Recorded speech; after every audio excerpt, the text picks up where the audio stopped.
Hello' everyone, মই মায়াশ্ৰী বুঢ়াগোহাঁই আজি আপোনালোকৰ আগত কাষ্ট, জেণ্ডাৰ এণ্ড ভায়লেন্সৰ বিষয়ে আলোচনা কৰিব লৈছোঁ। জাতি, সামাজিক লিংগ আৰু হিংসা বা ভায়লেন্স এইকেইটা কিদৰে এই অৱধাৰণাকেইটা কি আৰু এই অৱধাৰণাকেইটা কিদৰে সম্পৰ্ক আছে সেই সম্পৰ্কে আলোচনা কৰিম। জাতি ব্যৱস্থা হৈছে ভাৰতবৰ্ষৰ সমাজ ব্যৱস্থাৰ এক গুৰুত্বপূৰ্ণ সামাজিক ব্যৱস্থা, যি ব্যৱস্থাৰ দ্বাৰা বা সামাজিক ব্যৱস্থা বা এক সামাজিক পদ্ধতি, যি সামাজিক পদ্ধতিৰ সহায়ত ভাৰতীয় সমগ্ৰ সমাজ ব্যৱস্থাৰ বিষয়ে আমি জানিব পাৰোঁ। এই ক্ষেত্ৰত জাতি ব্যৱস্থাই ভাৰতবৰ্ষৰ বিভিন্ন দিশসমূহত প্ৰভাৱ পেলায়। ঠিক সেইদৰে সমাজৰ বিভিন্ন দিশসমূহত প্ৰভাৱ পেলাইছে, কিয়নো ইয়াক আমি বন্ধ সামাজিক স্তৰীকৰণৰ উদাহৰণ বুলিও ক'ব পাৰোঁ। জাতি ব্যৱস্থাৰ দ্বাৰাই সমাজ ব্যৱস্থাৰ কিছুমান ৰীতি নীতি বা সমাজ ব্যৱস্থাৰ প্ৰতিমান বা মূল্যবোধত কিছুমান প্ৰভাৱ পৰে, আৰু তাৰ ওপৰত ভিত্তি কৰিয়ে সমাজত কিছুমান উচ্চ বা নীচ জাতিৰ ধাৰণা সমাজৰ ব্যক্তিসকলৰ মাজত গঢ় লৈ উঠে, আৰু সেই উচ্চ নীচ ধাৰণাই কি কৰে, সমাজ ব্যৱস্থাত প্ৰভাৱ পেলায়।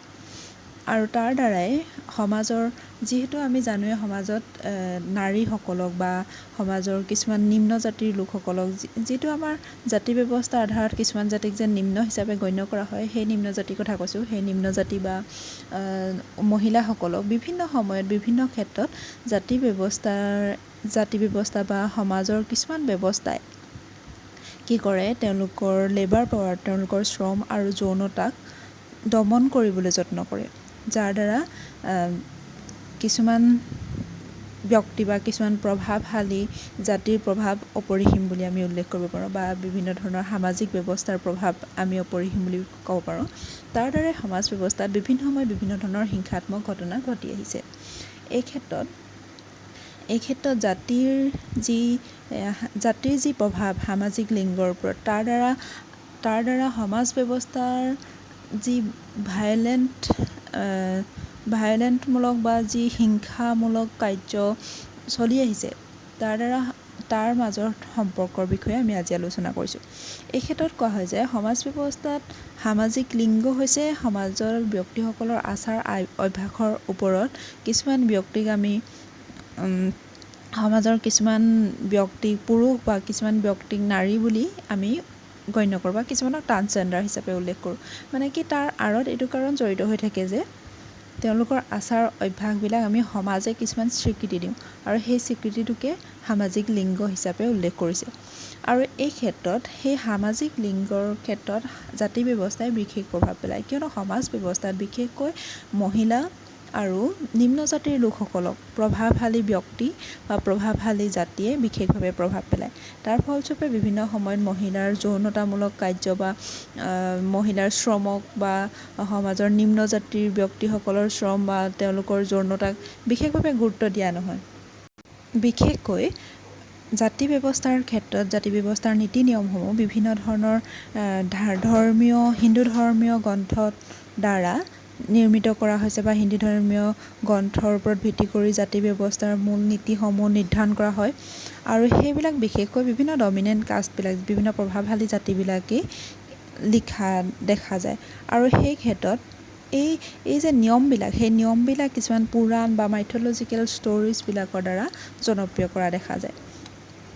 আৰু এই ক্ষেত্ৰত মহিলাসকলকো জাতি ব্যৱস্থাৰ ক্ষেত্ৰত নিম্ন জাতি হিচাপে গণ্য কৰিবলৈ যত্ন কৰে। মানে বিভিন্ন ক্ষেত্ৰত মহিলাসকলে লগত জাতি ব্যৱস্থাৰ দ্বাৰাই পিয়'ৰ, ইমপিয়'ৰ এনে ধাৰণা, মানে পবিত্ৰ অপবিত্ৰতাৰ ধাৰণা লুকাই থকা দেখা যায়। আৰু এই ক্ষেত্ৰত দেখা যায় যে মহিলাসকল জন্ম হোৱাটো যেন পাপ, আৰু সেই পাপ বা সেই পবিত্ৰতা নাই, আৰু সেই পবিত্ৰতাবিলাক আৰু তেওঁলোকৰ বিভিন্ন ক্ষেত্ৰত থকা বিভিন্ন ৰেষ্ট্ৰিকশ্যনছবিলাক তেওঁলোকে ফ'ল' কৰিবলগীয়া হয়, যাৰ দ্বাৰা মহিলা আৰু লোৱাৰ কাষ্টক আমি ছাবঅৰ্ডিনেট ষ্টেটাছ দিয়াই দেখিবলৈ পাওঁ সমাজ ব্যৱস্থাত।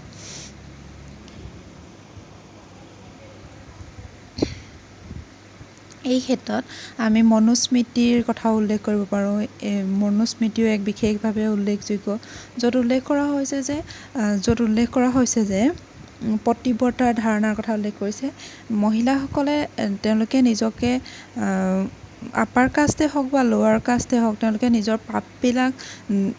পাপবিলাক বা তেওঁলোকক নিজকে পবিত্ৰ কৰি ৰাখিবলৈ হ'লে তেওঁলোকে পতিব্ৰতা নাৰী হিচাপে সমাজত স্বীকৃতি পাব লাগিব। মানে সমাজত তেওঁলোকে কিছুমান আদৰ্শ বা কিছুমান কাৰ্য কৰিব লাগিব, যিবিলাক কাৰ্যৰ দ্বাৰা সমাজত তেওঁলোকে মুক্তি পাব। তেওঁলোকে আপাৰ কাষ্ট বা তেওঁলোকক আপাৰ ষ্টেটাছ দিব পৰা ব্যক্তি হিচাপে তেওঁলোকে গণ্য কৰিব পৰা হ'ব।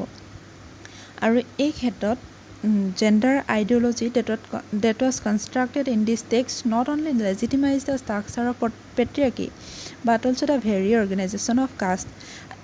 এই টেক্সটবিলাকে জেণ্ডাৰ সম্পৰ্কত যি আদৰ্শ বা যি দৰ্শন আমাৰ আগত দেখাইছে, যি ফিল'চফি বা যি আইডিঅ'লজি আমাৰ আগত দেখাইছে, সেই আইডিঅ'লজিবিলাক বিশেষকৈ পেট্ৰিয়াৰ্কেল ষ্ট্ৰাকচাৰৰ ওপৰতে লেজিটিমাইজ হোৱা নাই। মানে এই আইডিয়াবিলাকত অকল পুৰুষতান্ত্ৰিক সমাজ ব্যৱস্থাই প্ৰভাৱ পেলোৱা নাই, জাতি ব্যৱস্থাইও প্ৰভাৱ পেলাইছে। এই ক্ষেত্ৰত জাতিভিত্তিক আমাৰ সামাজিক লিংগৰ ক্ষেত্ৰত জাতিভিত্তিক কিছুমান ৰিচুৱেলছ থাকে, নিয়মছ থাকে, যিবিলাকেও সমাজ ব্যৱস্থাত তেনেকৈ ধৰণৰ ভায়লেঞ্চ ক্ৰিয়েট কৰাৰ ক্ষেত্ৰত বিশেষভাৱে প্ৰভাৱ পেলায়। এই ক্ষেত্ৰত আমি ক'ব পাৰোঁ যে আমি ভাৰতবৰ্ষত দেখি আহিছোঁ, ভাৰতবৰ্ষৰ বিভিন্ন ঠাইতে হওক, চাউথ ইণ্ডিয়াই হওক বা অন্যান্য নৰ্থতো হওক, বিভিন্ন সময়ত মহিলা এগৰাকী বা এগৰাকী ছোৱালীয়ে যেতিয়া প্ৰথম মেনচুৰেট হয়, প্ৰথম ছোৱালীগৰাকীয়ে যেতিয়া মেনচুৰেট হ'বলৈ আৰম্ভ কৰে, সেই সময়ছোৱাক ধুমধামেৰে উৎসৱ নিচিনাকৈ পতা দেখা যায় বা বিভিন্ন সময়ত বিভিন্ন ধৰণৰ ৰেষ্ট্ৰিকশ্যন আহি পৰে। উদাহৰণস্বৰূপে আমাৰ অসমৰ ক্ষেত্ৰত আমি তুলনি বিয়াৰ কথা দেখিছোঁ, লাহে লাহে অলপ উঠি গৈছে, কিন্তু আগৰে পৰাই যিবিলাক নিয়ম চলি আছে বৰ্তমানে বহুত ঠাইত সেইবিলাক নিয়ম মানি আহিছে যে এগৰাকী ছোৱালী যেতিয়া প্ৰথম মেনচুৰেট হ'ব, সেই টাইমছোৱাত তাই তুলনি বিয়া ধুমধামেৰে উৎসৱমুখীতাৰে পালন কৰিব আৰু সেই সময়ছোৱাত ছোৱালীজনীক কাকো চাবলৈ নিদিয়ে বা তাইক 4 দিনলৈকে এটুকুৰা ঠাইত ৰখোৱা হয় বা তাইক বিভিন্ন নিয়ম তাই পালন কৰিবলগীয়া হয় বা বিভিন্ন ক্ষেত্ৰত বিভিন্ন ধৰণৰ অপবিত্ৰতাৰ ধাৰণাৰে তাইক সামৰি ৰাখে। আৰু এই ক্ষেত্ৰত সেইটোৱে আৰু যেতিয়া এগৰাকী ছোৱালী মেনচুৰেট হয়, সেই সময়ছোৱাতো দেখা যায় যে তাইক অপবিত্ৰ হিচাপে গণ্য কৰা হয়। বিভিন্ন ঠাইত বৰ্তমান অলপ অলপ কমিছে যদিও আমি দেখিবলৈ পাওঁ যে বিভিন্ন ঠাইত ইয়াক কি কৰিছে, বিভিন্ন ঠাইত ইম্পিয়ৰ হিচাপে গণ্য কৰাৰ লগতে যাতে অন্যান্য দিশ চুৱা লাগিব বা এনেকুৱা ধৰণৰ ধাৰণা সোমাই আছে। আৰু যাৰ ফলস্বৰূপে বিভিন্ন ক্ষেত্ৰত এগৰাকী মহিলা হাৰ্ট হ'ব পাৰে বা এগৰাকী ব্যক্তি হাৰ্ট হ'ব পাৰে, তাৰ ফলস্বৰূপে ইম'চনেল ভায়লেঞ্চ ক্ৰিয়েট হ'ব পাৰে বা এগৰাকী ছোৱালী মেনচুৰেট টাইমত তাইৰ কিমান ব্লাড ৰিলিজিঙৰ কাৰণে তাইৰ বহুত প্ৰব্লেম সৃষ্টি হ'ব পাৰে, কিন্তু সেই সময়ছোৱাত তাই পেইন বা তাই যি বডিলি ফিল কৰে, সেই ফিলটোৰ সময়ত তাইক সন্মান নজনাই তাইক সেই সময়ছোৱাত যিখিনি কেয়াৰৰ প্ৰয়োজন হয়, সেয়া কেয়াৰৰ পৰা বঞ্চিত হয়। তাৰ ফলস্বৰূপে সমাজত বিভিন্ন ধৰণৰ ভায়লেঞ্চ সৃষ্টি হয় বুলি আমি ক'ব পাৰোঁ। এই ক্ষেত্ৰত কানাডিয়ান সিংঘালছে ওপৰত য়ালমানে উল্লেখ কৰিছিলে 2টা ইম্পৰ্টেণ্ট চেৰিমনি আছিলে, যাৰ দ্বাৰা caste wise gender rituals follow' কৰা দেখা গৈছে বুলি উল্লেখ কৰিছে। এই ক্ষেত্ৰত পিচাৰিং চেৰিমনি, ছোৱালীক ছোৱালীবিলাকক কাণ ফুটোৱা তেওঁলোকৰ প্ৰথম মেনচুৰেট হোৱাৰ আগত, তাৰপিছতে মেল পুবাৰ্টিৰ ক্ষেত্ৰত তেওঁলোকৰ অনচেটত মাৰ্ক দিয়া, এই ব্যৱস্থা আছে। আৰু এই ক্ষেত্ৰত কৈছে যে এই ৰিচুৱেলছবিলাকে ফিমেল ফাৰ্টিলিটিৰ লগতে জড়িত, যাৰ দ্বাৰা এই ৰিচুৱেলছবিলাকে ক'ৰবাত নহয় ক'ৰবাত ভায়লেঞ্চমূলক এক্টিভিটিৰ লগতে জড়িত হৈ আছে বুলি আমি ক'ব পাৰোঁ। তাৰপিছতে আমি ক'ব পাৰোঁ caste and regulation of sexuality and reproduction. জাতি ব্যৱস্থাৰ দ্বাৰা ছেক্সুৱেলিটি আৰু ৰিপ্ৰডাকশ্যনৰ লগত কিছুমান প্ৰভাৱ পৰি আহিছে। এই ক্ষেত্ৰত কল্পনা কানাভিৰানে কৈছে যে the single most important area of gendering of caste occurs in the area of sexuality. ছেক্সুৱেলিটিৰ ক্ষেত্ৰতে এই প্ৰথম এৰিয়াটো বা যৌনতাৰ লগতে জেণ্ডাৰিং অফ কাষ্ট ধাৰণাটো ছেক্সুৱেলিটিৰ লগত বিশেষভাৱে জড়িত বা জেণ্ডাৰিং অফ কাষ্টৰ ক্ষেত্ৰত এটা গুৰুত্বপূৰ্ণ দিশেই হৈছে ছেক্সুৱেলিটি। আৰু এই ক্ষেত্ৰত question of sexuality of women is directly link with the purity of the race or caste honour of the men. আৰু এই যৌনতাৰ ধাৰণাটো বিশেষভাৱে মহিলাৰ ক্ষেত্ৰত বিশেষভাৱে পবিত্ৰতা অপবিত্ৰতাৰ লগত জড়িত হৈ আছে বা এজন পুৰুষে যি এজন পুৰুষৰ পৰা পাবলগীয়া সন্মান বা পুৰুষৰ পৰা বা সমাজ ব্যৱস্থাৰ পৰা পাবলগীয়া সন্মানটো এগৰাকী মহিলাৰ ছেক্সুৱেলিটিৰ লগত জড়িত হৈ আছে। সেইটো আমি জানোৱেই যে এগৰাকী বিশেষকৈ বৰ্তমানেও বিবাহৰ ক্ষেত্ৰত এগৰাকী মহিলা ভাৰ্জিন হোৱাটোৱে বিচাৰে বা কিন্তু বা বিবাহৰ ক্ষেত্ৰতো মহিলাগৰাকীৰ ছেক্সুৱেলিটিক দমন কৰিবৰ কাৰণেই তাইৰ হিন্দু ধৰ্মৰ ক্ষেত্ৰত আমি দেখিছোঁ যে পতিব্ৰতা মহিলা হ'ব লাগে, মানে সেন্দুৰ পৰিধান কৰিব লাগে, বিভিন্ন ধৰণৰ নীতি নিয়মৰ কথা আছে। কিন্তু এই পুৰুষজনৰ ক্ষেত্ৰত মষ্ট প্ৰবেবলি তেনেধৰণৰ কিছুমান মানে বাউণ্ড কৰা ৰিচুৱেলছ নাই। ইন কেছ অফ হাইপাৰগামীৰ ক্ষেত্ৰতো দেখা যায় যে হাইপাৰগামী মেৰেজ, য'ত কি হয় এগৰাকী মহিলাই আপাৰ কাষ্টৰ ব্যক্তিৰ সৈতে বিয়া পাতিব পাৰিব বা নিজৰ কাষ্টৰ ব্যক্তিৰ সৈতে বিয়া পাতিব পাৰিব, কিন্তু তেওঁ লোৱাৰ কাষ্টৰ এজন পুৰুষৰ সৈতে বিয়াত বহিব নোৱাৰে। তেনেধৰণৰ যি ব্যৱস্থা তাৰ দ্বাৰাও ছেক্সুৱেলিটি আৰু ৰিপ্ৰডাকশ্যনক কণ্ট্ৰল কৰিবলৈ যত্ন কৰা হৈছে। এণ্ডোগামী আৰু এক্সোগামী মেৰেজৰ কথাও ক'ব পাৰোঁ, কাষ্ট ছিষ্টেমৰ লগত জড়িত। তাৰ দ্বাৰাও কি কৰা হৈছে যে মহিলাই বিভিন্ন ক্ষেত্ৰত বিবাহৰ ক্ষেত্ৰত যিটো এক্সচেঞ্জ ছিষ্টেম, বিনিময় ছিষ্টেমটো কণ্ট্ৰল কৰা দেখা গৈছে।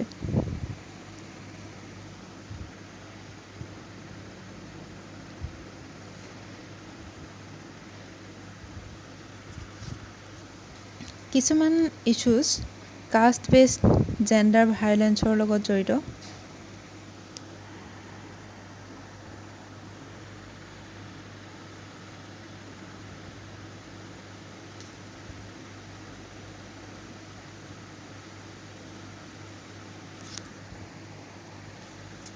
কিছুমান ইছ্যুজ কাষ্ট বেছড জেণ্ডাৰ ভায়োলেন্সৰ লগত জড়িত। some historical উদাহৰণস্বৰূপে আমি সতীৰ কথা ক'ব পাৰোঁ। Sati was prevalent only in certain regions of India, য'ত আপাৰ কাষ্ট আৰু লেণ্ডেড পিপলছবিলাকৰ মাজত এই সতীদাহ প্ৰথাটো প্ৰচলন আছিল। এই ক্ষেত্ৰত বিশেষকৈ সতীদাহ প্ৰথাৰ ক্ষেত্ৰত দেখা গৈছিল যে এগৰাকী ব্যক্তিৰ মৃত্যুৰ পিছত তেওঁৰ পত্নীকো জ্বলাই দিয়া হৈছিল। এই প্ৰথাটো বিশেষকৈ উইড'জবিলাকৰ যৌনতাৰ ক্ষেত্ৰত মানে যৌনতাক কণ্ট্ৰল কৰিবলৈ, নিয়ন্ত্ৰণ কৰিবলৈ কৰা এটা ব্যৱস্থা বা এটা মেনেজমেণ্ট পৰিচালনা বুলিয়েই ক'ব পাৰি। কিয়নো যাৰ দ্বাৰা কি কৰা হৈছিল যে উইড'জবিলাকে যাতে আকৌ বিবাহ পাশত আবদ্ধ হ'ব নোৱাৰে, তেওঁৰ পত্নীৰ মৃত্যুৰ পিছত তেওঁ মৃত্যু হ'ব লাগিব, তেনেধৰণৰ ব্যৱস্থা দিয়া হৈছিল। কিন্তু এই ব্যৱস্থাটো লোৱাৰ কাষ্টবিলাকৰ মাজত নাছিল। যেতিয়াৰ পৰা উইড' ৰিমেৰেজ এক্ট 1856 ইণ্ট্ৰডিউচ হৈছিল, তাৰ ফলস্বৰূপে তাৰ আগলৈকেও কিন্তু লোৱাৰ কাষ্টবিলাকৰ মাজত এইটো প্ৰচলন নাছিল। আপাৰ কাষ্ট ফেমিলিৰ ক্ষেত্ৰত দেখা যায় যে ওমেনবিলাকক তেওঁলোকৰ বিভিন্ন কাৰ্যৰ পৰা আঁতৰাই ৰখা হয়। And it has been observed that elevation in caste status is preceded by the withdrawal of women from work outside the family. যদি কেনেবাকৈ তেওঁলোকে ফেমিলিৰ বাহিৰত কাম কৰিবলৈ যায়, তেতিয়া তেওঁলোকৰ মানে কি হ'ব, ষ্টেটাছটো কমি যাব বুলি গণ্য কৰা হয়। এনেধৰণৰ ব্যৱস্থা আছে, মানে তেওঁলোকক ফ্ৰীলি কাৰ্য কৰিব দিয়া নহয়। তেওঁলোকৰ ৰাইট টু ৱৰ্ক, মানে তেওঁলোকৰ যি অধিকাৰ, কাম কৰাৰ অধিকাৰ, তাৰ পৰা তেওঁলোকক বঞ্চিত কৰা হয়। In case of lower caste, women fact that their labour outside the family is crucial for survival of the family, leads to lack of stringent control on their labor, mobility and sexuality, and this renders them impure or lacking in virtue. লোৱাৰ caste ওমেনৰ ক্ষেত্ৰত তেওঁলোকে তেওঁলোকৰ ফেমিলিৰ ছাৰ্ভাইভেলৰ কাৰণে তেওঁলোকে কাম কৰিবলগীয়া হয়, আৰু তেওঁলোকৰ লেবাৰ পাৱাৰ বা তেওঁলোকৰ গতিশীলতা বা ছেক্সুৱেলিটিৰ ক্ষেত্ৰত কিছুমান হিণ্ড্ৰেঞ্চ আহি পৰে, যাৰ ফলস্বৰূপে তেওঁলোকক কি বুলি কোৱা হয়, ইম্পিয়ৰ বা অপবিত্ৰ হিচাপে গণ্য কৰা হয়। ভায়োলেণ্ট practices against women reveal definite variations by caste. While upper caste are subjected to controls and violence within the family, it is absence of such controls that make lower caste women vulnerable to rape, sexual harassment and the threat of public violence. বিভিন্ন ক্ষেত্ৰত মহিলা upper কাষ্টবিলাকে upper কাষ্টৰ যিবিলাক rules বা regulations থাকে সেইবিলাক তেওঁলোকৰ নিজৰ ফেমিলিৰ ভিতৰতে কণ্ট্ৰল কৰা হয় আৰু নিজৰ ফেমিলিৰ ভিতৰতে কিছুমান